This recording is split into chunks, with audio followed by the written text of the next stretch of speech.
ಇನ್ನೇನ್ ಮಾಡಬೇಕು ಅಂತ ನಮ್ಗೆ ಅರ್ಥ ಆಗ್ತಾ ಇಲ್ಲ. They are not afraid of law, they are not afraid of acts, they are not afraid of judiciary ನಾರ್ ಲೆಜಿಸ್ಲೇಟರ್ಸ್. ನಾವು ನೀವು ಅಂತ ಅಲ್ಲ ಇದೆ. ಇದೇ ಸದನದಲ್ಲಿ ಹೋದ ವರ್ಷನೂ ಚರ್ಚೆ ಮಾಡಿದ್ವಿ. ನಾನೇ ಒಂದು 8 ಸರಿ ಪತ್ರ ಬರ್ದಿದ್ದೀನಿ. ಯಾಕನ ಕೊಟ್ಟಿದ್ದೀವಿ KPSCಗೆ ಅನಿಸ್ತಾ ಇದೆ ಅಧ್ಯಕ್ಷರೇ. ನಾವು ಇಂಟರ್ವ್ಯೂಗೆ ಹೋಗಿದ್ರಂತೆ. ಇಂಟರ್ವ್ಯೂಗೆ ಹೋದಾಗ ಅವ್ರು ಕೇಳಿದ್ರು, ವಿಧಾನಸೌಧ ಕಟ್ಟಿದ್ಯಾರು ಅಂತ.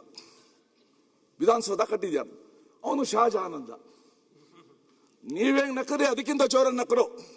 ಅದಕ್ಕೆ ಅವನು ಹೇಳ್ದ, ವಿಧಾನಸೌಧ ಕಟ್ಟಿದ್ ಕೆಂಗಲ್ ಹನುಮ ಅಂತ ಇದ್ರೆ ಕೆಲಸ ಕೊಡ್ತೀರಾ ನೀವು ಅಂದ. ಯಾಕಂದ್ರೆ ಮುಂಚೆನೇ ಗೊತ್ತಿದ್ದು ಕೆಲಸ ನಂಗೆ ಸಿಗಲ್ಲ ಅಂತ, ಮುಂಚೆನೆ ಯಾರಿಗೋ ಬುಕ್ ಆಗಿದೆ ಅಂತ. ಇದು ಹಳೇದೊಂದು ಮಾತು. ಆದ್ರೆ ಇವತ್ತು ಕೂಡ ಸುನೀಲ್ ಕುಮಾರ್ ಅವರು ಹೇಳಿರೋದನ್ನ ಪ್ರತಿಯೊಂದೂ ಕೂಡ ನಾನು ಪುನರುಚ್ಚರಿಸದೆ ಸಮರ್ಥಿಸ್ಕೊಂಡು, ನಿಮ್ಮ ಮೇನ್ ಎಕ್ಸಾಮ್ ವ್ಯಾಲ್ಯೂಯೇಷನ್ ಹೇಗಾಗತ್ತೆ, ಆ ವ್ಯಾಲ್ಯೂಯೇಟರ್ಸ್ ಯಾರಾಗ್ತಾರೆ, ನಿಮ್ಮ ಹತ್ರ ಏನಾದ್ರೂ ಕೂಡ ಒಂದು ವ್ಯಾಲ್ಯೂಯೇಟರ್ಸ್ ಬ್ಯಾಂಕ್ ಅಂತ ಮಾಡಿ ಅವ್ರನ್ನ ವ್ಯಾಲ್ಯೂಯೇಷನ್ ಮಾಡಕ್ ಬಿಡ್ತೀರಾ, ಅಥವಾ ಹಿಂದೆ ಯಾರು ಉತ್ತಮವಾಗಿ ಕೆಲಸ ಮಾಡಿದ್ದಾರೆ ಕಾರ್ಯದರ್ಶಿಗಳು ಅವ್ರನ್ನ ಒಂದ್ಸಲ ಕರೆದು KPSC ನಲ್ಲಿ ಏನ್ ಲೋಪದೋಷ ಇದೆ, ಏನ್ ಮಾಡಬೇಕು ಅಂತ ನಾವೇನೋ ಯೋಚನೆ ಮಾಡ್ತೀವ. ಸೊ ಅಲ್ಟಿಮೇಟ್ಲಿ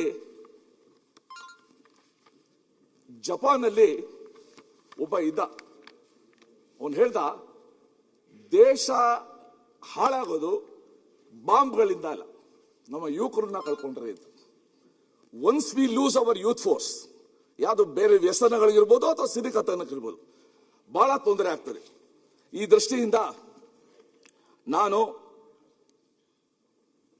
ಒಂದು ಶಾಶ್ವತವಾದ ಪರೀಕ್ಷಾ ಮೌಲ್ಯಮಾಪಕರ ಮಂಡಳಿಯನ್ನ ರಚಿಸಿ, ಒಂದು ವ್ಯಾಲ್ಯೂಯೇಷನ್ ಒಂದು ಪರ್ಮನೆಂಟ್ ಒಂದು ಬಾಡಿ ನಡೆಸಿ, KPSC ನಡೆಸುವ ಎಲ್ಲಾ ಪರೀಕ್ಷೆಗಳಿಗೆ ಇಲ್ಲಿಂದ ಮೌಲ್ಯಮಾಪಕರನ್ನ ನಾವು ಉಪಯೋಗಿಸ್ಕೋಬಹುದಾ ಅಂತ ದಯವಿಟ್ಟು ಯೋಚನೆ ಮಾಡಿ.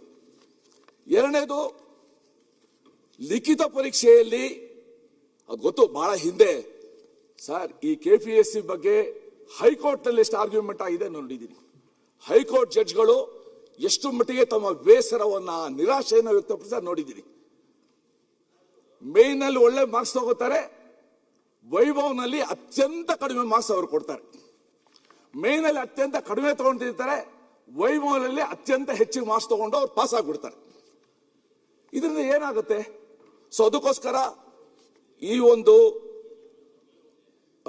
ಸುಧೀಲ್ ಅವ್ರು ಹೇಳ್ದಂಗೆ ಇತ್ತೀಚೆಗೆ ಉತ್ತೀರ್ಣರಾದವರ ಪಟ್ಟಿನ ನೋಡಿದ್ರೆ ಅದರಲ್ಲಿ ಬಹುಪಾಲು ಅಭ್ಯರ್ಥಿಗಳು ಪೊಲಿಟಿಕಲ್ ಫೀಲ್ಡ್ ಅಲ್ಲಿ ಇರೋರು ಸಪೋರ್ಟರ್ಸ್, ರಿಲೇಷನ್ಸ್ ಅಥವಾ ಹಿರಿಯ ಅಧಿಕಾರಿಗಳು ಅಥವಾ ಪ್ರಭಾವಿಗಳ ಸಂಬಂಧಿಕರೇ ಆಗಿರ್ತಾರೆ.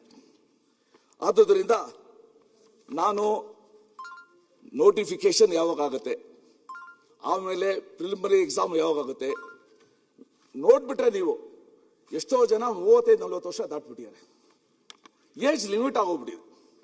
ಸೊ ಅದಕ್ಕೋಸ್ಕರ the need of the hour is to ಒಂದು ಹೊಸ ತರ STPA ತರಬೇಕು. ನಾವು KPSC ನ ಶುದ್ಧೀಕರಣ ಮಾಡಬೇಕು. KPSC ನಿಜ ಸರ್, ಬಸವಣ್ಣವ್ರು ಹೇಳಿದ್ರು, ಇವನಾರವ ಅಂತ ಕೇಳಬೇಡ, ಇವ ನಮ್ಮವ. KPSC ಮೆಂಬರ್ಸು ಇವ ನಮ್ಮವನ ಅಂತ ಮಾಡ್ತಾ ಇದ್ದಾರೆ. ಬಸವಣ್ಣವರ ವಚನಕ್ಕೆ ಸಂಪೂರ್ಣವಾಗಿ ವಿರುದ್ಧವಾಗಿ ಮಾಡ್ತಾ ಇದ್ದಾರೆ. ಈ KPSC ಎಲ್ಲಿವರೆಗೂ ನಾವು ಅದಕ್ಕೆ ಸರಿಯಾದ ಒಂದು ಟ್ರೀಟ್ಮೆಂಟ್ ಕೊಡೋದಿಲ್ಲ, ನಮ್ಮ ಸಮಾಜ ಹಾಳಾಗುತ್ತೆ, ಯುವಕರು ಹತಾಶರಾಗ್ತಾರೆ, ನಾಡಿಗೆ ಆಡಳಿತ ಯಂತ್ರಕ್ಕೆ ಒಳ್ಳೆ ಅಧಿಕಾರಿಗಳು ಸಿಗೋದಿಲ್ಲ. ಈ ದೃಷ್ಟಿಯಿಂದ ನಾವೆಲ್ಲ ಒಟ್ಟಿಗೆ ಸೇರ್ಕೊಂಡು 1 point program to purify KPSC ನ ಶುದ್ಧೀಕರಣ ಮಾಡೋಕೆ ಕ್ರಮ ತಗೋಣ.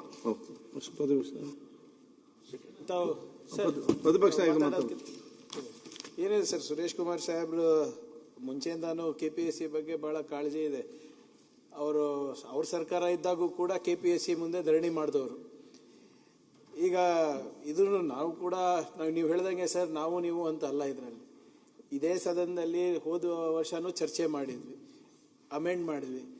ನನಗೆ ಆಶ್ಚರ್ಯ ಏನಂದ್ರೆ ಸರ್, ಏನು ಭಯನೇ ಇಲ್ವಾ ಕಾನೂನ್ದು ಅಂತ. ಹಿಂದಿನ ಸರ್ಕಾರದಲ್ಲಿ ನಾನು ಒಂದು ಪ್ರೈವೇಟ್ ಬಿಲ್ಲನ್ನು ಮೂವ್ ಮಾಡಿದ್ದೆ ಬೆಳಗಾವಿ ಅಧಿವೇಶನದಲ್ಲಿ, prevention for corruption in government recruitment ಅಂತ. ನಮ್ಮ ಸರ್ಕಾರ ಬಂದಮೇಲೆ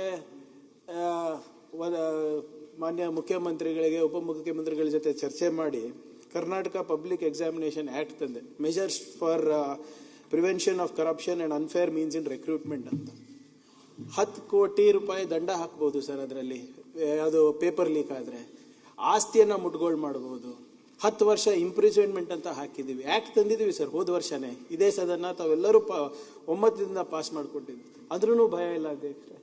ಈಗ ತಾವು ಹೇಳ್ದಂಗೆ ಸುನಿಲ್ ಕುಮಾರ್ ಅವರು ಮಾತಾಡಬೇಕಾದ್ರೆ ಹೇಳಿದ್ರೆ ಖಾಲಿ ಪೇಪರಿಗೆ ಬರೆದು ಕೊಟ್ಟು ಹೋಗಿದ್ದಾರೆ, ಅವ್ರು ರೆಕ್ರೂಟ್ ಆಗಿದ್ದಾರೆ. ಆಮೇಲೆ ನಮ್ಮ ಇಲಾಖೆದೇ ಹೇಳಬೇಕು ಅಂದರೆ ನಾನೇ ಒಂದು 8 ಸರಿ ಪತ್ರ ಬರೆದಿದ್ದೀನಿ. ಯಾಕನ ಕೊಟ್ಟಿದ್ದೀವಿ KPSCಗೆ ಅನಿಸ್ತಾ ಇದೆ ಅಧ್ಯಕ್ಷರೇ. ಅದಾದ್ಮೇಲೆ ನಾನು ಸ್ಟಾಪ್ ಮಾಡಿಬಿಟ್ಟು KEA ಕೊಟ್ಟೆ, ಅವರೆಲ್ಲ ರೆಕ್ರೂಟ್ ಆಗಿಬಿಟ್ಟಿದ್ದಾರೆ. Something is better than nothing ಅಂತ. ನಾವು KEA ಕೊಟ್ಟ ಮೇಲೆ ಅಟ್ಲೀಸ್ಟ್ ಮಾರ್ಕ್ಸ್ ಪ್ರಕಾರ ಮೆರಿಟ್ ಪ್ರಕಾರ ಆಗಿದ್ದಾರೆ.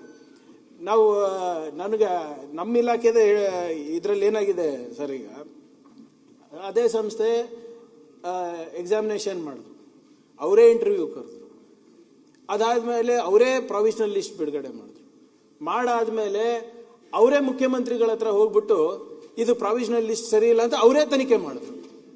ಅವರೇ ತನಿಖೆ ಮಾಡಿಬಿಟ್ಟು ಮತ್ತೆ ಮುಖ್ಯಮಂತ್ರಿಗಳ ಹತ್ರ ಹೋಗಿ ರಿಪೋರ್ಟ್ ಕೊಡ್ತಾರೆ. ಇದು ನೀವು ಹೇಳ್ದಂಗೆ ಯುವಕರ ಭವಿಷ್ಯ ಏನಾಗಬೇಕು ಇಂಥದ್ದು ಇಟ್ಕೊಂಡು ನಾನಂತೂ ಸರ್ಕಾರದ ವತಿಯಿಂದಾನೇ ನಾನು ಹೇಳ್ತಾ ಇದ್ದೀನಿ. ನನ್ನ ಪ್ರಕಾರ ಇಟ್ ಶುಡ್ ಬಿ ಅಬಾಲಿಷ್ಡ್. ಇವ್ರದಿರ್ಬೋದು sir. I am talking on behalf of the youth of Karnataka. ಈಗ ನಾವು ಅಲ್ಲಿದ್ದಾಗೂ ಕೂಡ PSI ಹಗರಣ ಇದ್ದಾಗ ಅಲ್ಲೂ ನಾನು ಹೇಳಿದ್ದೆ, ಇಲ್ಲೂ ಹೇಳ್ತಾ ಇದ್ದೀನಿ.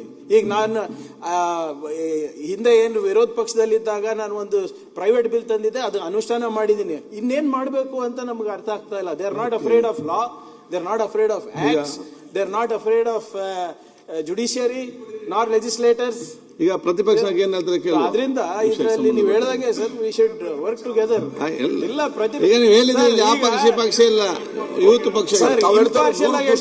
ಐ ಆಮ್ ಎಕ್ಸ್ಪ್ರೆಸಿಂಗ್ ಸರ್, ಇದಕ್ಕಿಂತ ಜಾಸ್ತಿ ನಾನು ಏನ್ ಮಾಡ್ಬೋದು ಹೇಳಿ. ಎಕ್ಸಾಕ್ಟ್ಲಿ. ಆಕ್ಟ್ ಏನಾಗಿದೆ, ಪ್ರಿಯಾಂಕ್ ಖರ್ಗೆ ಅವ್ರು ಹೇಳಿದಕ್ಕೆ ಇನ್ನೊಂದು ಸೇರಿಸ್ತೀನಿ. ಅವ್ರಿಗೆ ಭಯನೂ ಇಲ್ಲ, ನಾಚಿಕೆನೂ ಇಲ್ಲ. ಎಲ್ಲಿ ಭಯ ಮತ್ತೆ ನಾಚಿಕೆ ಇರೋದಿಲ್ಲ, ಡೆಡ್ಲಿ ಕಾಂಬಿನೇಷನ್ ಅದು. ನಾವು ಸರ್, ನಾನು ಯಾರೋ ಇಂಡಿವಿಜುವಲ್ ಮೇಲೆ ಮಾತಾಡ್ತಾ ಇಲ್ಲ. ಇದು ಇಟ್ ಈಸ್ ಅನ್ಫಾರ್ಚುನೇಟ್. ನೀವು ನಮ್ಮ ಭಾಗದಲ್ಲಿ ಹೇಳ್ತಾ ಇದ್ದೀರಿ ಸರ್, ನಮ್ಮ ಭಾಗದ ಹುಡುಗರು ಇನ್ನ ಎಷ್ಟು ಯುವಕರು ಎಷ್ಟು ಪ್ರಯತ್ನ ಮಾಡ್ತಾರೆ. ಧಾರವಾಡನಲ್ಲಿ ಹೋಗಿ ಇದು ಮಾಡ್ತಾರೆ, ಹೈದರಾಬಾದಿಗೆ ಹೋಗ್ತಾರೆ, ಇಲ್ಲಿ ಬೆಂಗಳೂರಿಗೆ ಯಾವುದೇ ಸುದ್ದಿಯ ಅಪ್ಡೇಟ್ ಅನ್ನ ಮಿಸ್ ಮಾಡ್ಕೊಳ್ಬಾರ್ದು ಅಂದ್ರೆ ಈಗ್ಲೇ ಒನ್ ಇಂಡಿಯಾವನ್ನ ಸಬ್ಸ್ಕ್ರೈಬ್ ಮಾಡಿ. ನಿಮಗೆ ಬೇಕಾದ ಭಾಷೆಯಲ್ಲಿ ಎಲ್ಲಾ ಸುದ್ದಿ ತಿಳಿಬೇಕು ಅಂದ್ರೆ ಒನ್ ಇಂಡಿಯಾ ಆಪ್ ಅನ್ನ ಡೌನ್ಲೋಡ್ ಮಾಡ್ಕೊಳ್ಳಿ.